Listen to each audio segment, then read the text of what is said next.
बिस्मिल्लाहिर्रहमानिर्रहीम। Today's topic of discussion is nematodes. Nematodes जिनको नीमेटहेलमिन्थीस भी बोलते हैं, ठीक हो गया, जिनको सिंपल राउंड वॉर्म भी बोलते हैं। तो उसका मैंने पूरा स्केच बना दिया है यहाँ के ऊपर, तो आपको बहुत ज़्यादा अच्छा लग रहा होगा।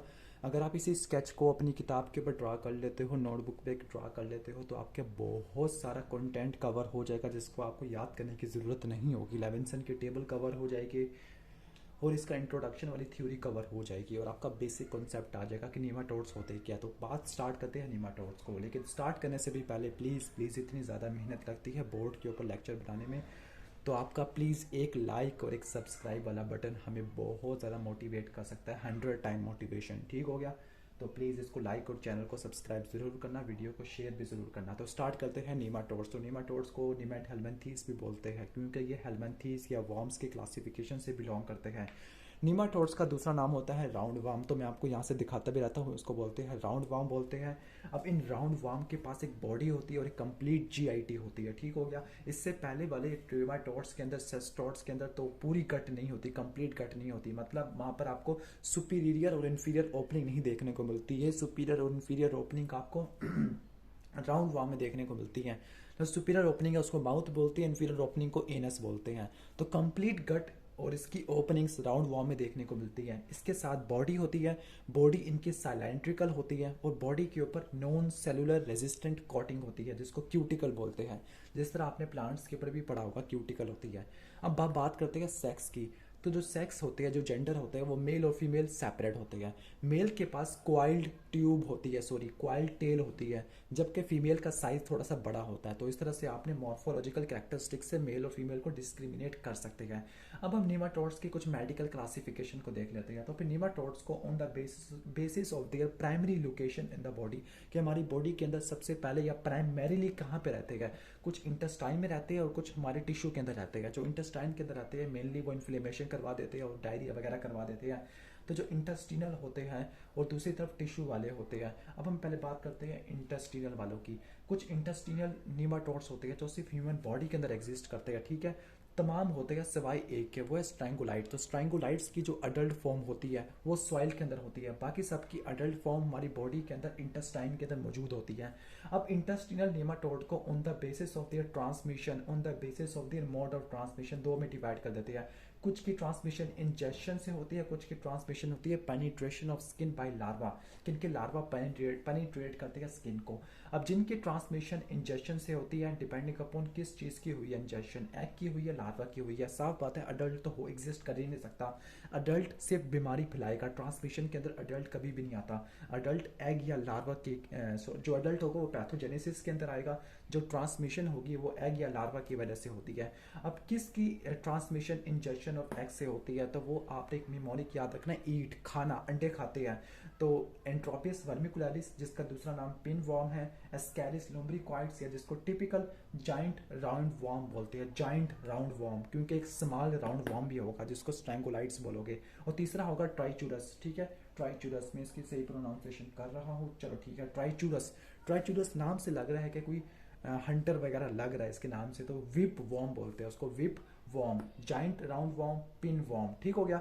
बाकी किन की ट्रांसमिशन लार्वे के जरिए होती है, इंजेक्शन ऑफ लार्वा। आप डिपेंडिंग अपॉन लार्वा किस चीज के अंदर था। अगर अनकुक्ड, अंडर कुक, यूसी का क्या मतलब है, अंडर कुक मीट, अगर अंडर कुक मीट के खाने की वजह से लार्वा हमारी बॉडी के अंदर आ जाए, तो वो इसके अंदर एग्जाम्पल आती है ट्राइची नीला की, ठीक है, ट्राइची नीला की, ओके। तो ट्राइची नीला का दूसरा नाम कोई नहीं है, तो आपने इसको ट्राइचिनिला ही याद रखना है। जबकि जिसकी सी फूड से होती है, तो यहाँ पर आपको सैकिस लग रहा होगा, सैकिस, तो एस से सी फूड, तो एनीसैकिस होता है। इसकी जो ट्रांसमिशन होती है, इसकी लार्वा ट्रांसमिट होती है अंडर कुक सी फूड के जरिए, ठीक हो गया।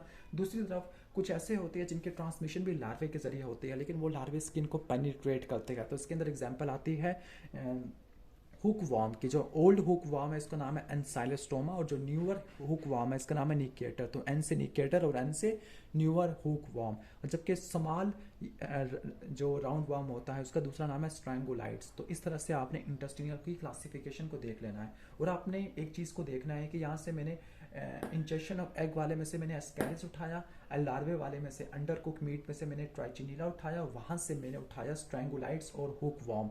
अब इन चारों की वजह से इयोजिनोफिलिया होता है। इयोजिनोफिलिया का क्या मतलब है कि ब्लड के अंदर इयोजिनोफिल की का नंबर काफ़ी ज़्यादा हो जाता है। अब इयोजिनोफिल क्या करते हैं, उस माइक्रो ऑर्गेनिज्म को, इस निमाटोड को इंजेस्ट नहीं कर सकते, फैगोसाइटोस नहीं कर सकते, बल्कि करते कि पैरासाइट की सर्फिस के ऊपर जाके अटैच हो जाते हैं आईजीई के जरिए, ठीक हो गया, आईजीई के जरिए, और फिर ये कुछ साइटोटॉक्सिक एंजाइम प्रोड्यूस करते हैं इस इयोजिनोफिल के साइट जो ग्रैन्यूल्स होते हैं, इयोजिनोफिल ग्रैन्यूल्स होते हैं, तो वो साइटोटॉक्सिक एंजाइम रिलीज करते हैं, ठीक हो गया, साइटोटॉक्सिक एंजाइम रिलीज करते हैं, वो आगे अटैक करते हैं। इसके अलावा जो होस्ट डिफेंस होता है उसको स्टिमुलेट करवाने के लिए कुछ इंटरल्यूकिन्स होते हैं जो TH2 से प्रोड्यूस होते हैं, ठीक है, TH2 से प्रोड्यूस होते हैं, ओके। और इसके अलावा जो IgE होती है, ठीक है, कहते हैं कि जो IgE की प्रोडक्शन होती है वो इंटरल्यूकिन 4 बढ़ा देता है, ठीक है, और इनके नंबर को बढ़ाने वाला इंटरल्यूकिन 5 है। तो आपने ये बात याद रखनी है कि जो इंटरल्यूकिन क्या होता है, इंटरल्यूकिन 4 होता है, ये प्रोडक्शन को बढ़ाता है, प्रोडक्शन को, जबकि 5 वाला क्या करता है, इनके नंबर को बढ़ा देता है। 5 एक इम्पोर्टेंट नंबर है तो 5 नंबर, जबकि 4 वाला प्रोडक्शन को, जैसे 4 प्रोडक्शन, ठीक है।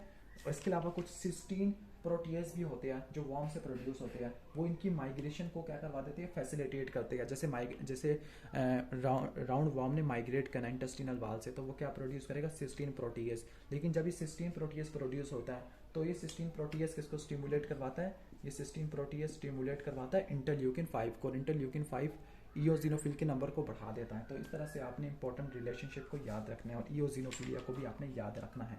इसके बाद मैं जाता हूँ टिश्यू की तरफ। तो जो टिश्यू है, नहीं इससे पहले एक और बात भी कर लेते हैं। जो इंटेस्टिनल होते हैं, कहते हैं इंटेस्टिनल की 2 लार्वल फॉर्म होती है। जो फर्स्ट और सेकंड स्टेज लार्वल फॉर्म होती है वो नॉन इन्फेक्शियस होती है।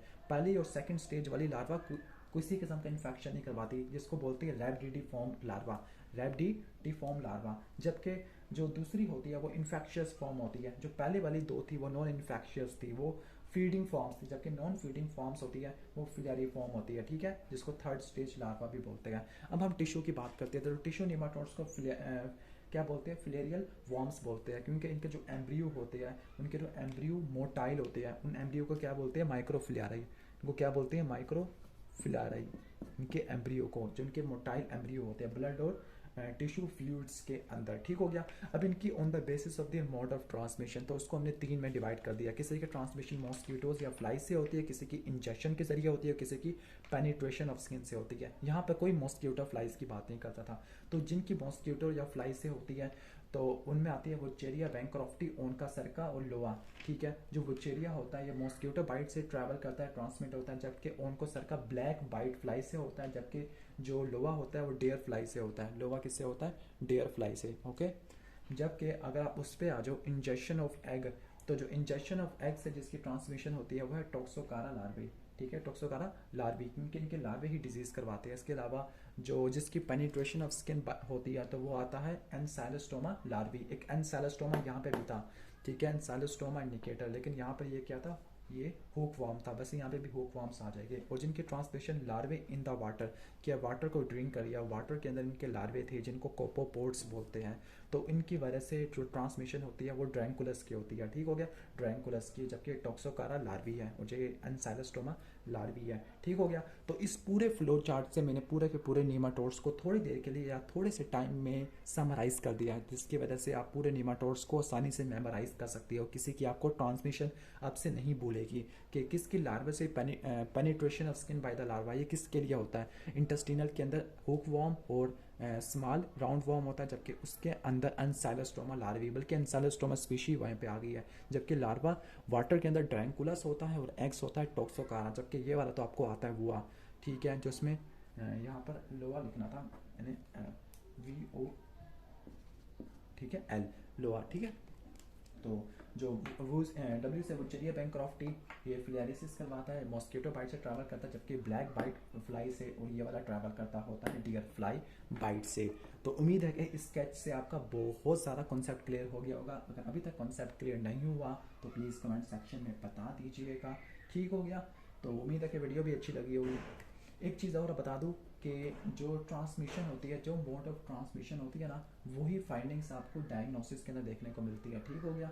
जैसे आपको यहाँ पर इंजेक्शन ऑफ एग्स है, तो इन तीनों के अंदर क्या होगा, एग्स आपको देखने को मिलेगा, ठीक हो गया। लेकिन कुछ ना कुछ एक्सेप्शन वगैरह देखने को मिलती है, वो इस एक्सेप्शन को मैं कवर कर दूंगा। कुछ इंपॉर्टेंट ड्रग्स के बारे में देख लेते हैं, ठीक है। अब इन सब के लिए जो ड्रग ऑफ चॉइस होती है ना वो एल्बेंडाजोल, मेबेंडाजोल, पेरेंटल पामोएट होती है, ठीक है। लेकिन सिवाय एक के, वो है स्ट्रैंगुलाइट। तो स्ट्रैंगुलाइट के लिए जो ड्रग यूज होती है वो होती है आइवरमेक्टिन होती है। कौन सी ड्रग यूज होती है? आइवरमेक्टिन। और यही आइवरमेक्टिन इस्तेमाल होती है किसके लिए? ये आइवरमेक्टिन इस्तेमाल होती है इस वाले के लिए जो हमने पढ़ना वुडजेरिया बैंक्रॉफ्टी के लिए। जबकि डाइमेथाइल कार्बामेजीन ये भी इस्तेमाल होती है ओन्कोसरका के लिए। बाकी सब के लिए अल्बेंडाजोल, मेबेंडाजोल होती है, पेरेंटल पामोएट वगैरह इस्तेमाल होती है, ठीक हो गया। थोड़ी बहुत आपको फार्माकोलॉजी भी बता दी है। अब नेक्स्ट वीडियो के अंदर हम one by one intestinal nematodes को स्टार्ट करेंगे, इन सब की पैथोजेनेसिस, इन सब के इंपॉर्टेंट क्लिनिकल फाइंडिंग, इन सब को कवर करेंगे। तो उम्मीद है कि वीडियो अच्छी लगी होगी। अगर वीडियो अच्छी लगी हो तो उसको लाइक करना और चैनल बनाए हो तो सब्सक्राइब करना। Thanks for watching this video. अल्लाह हाफिज़।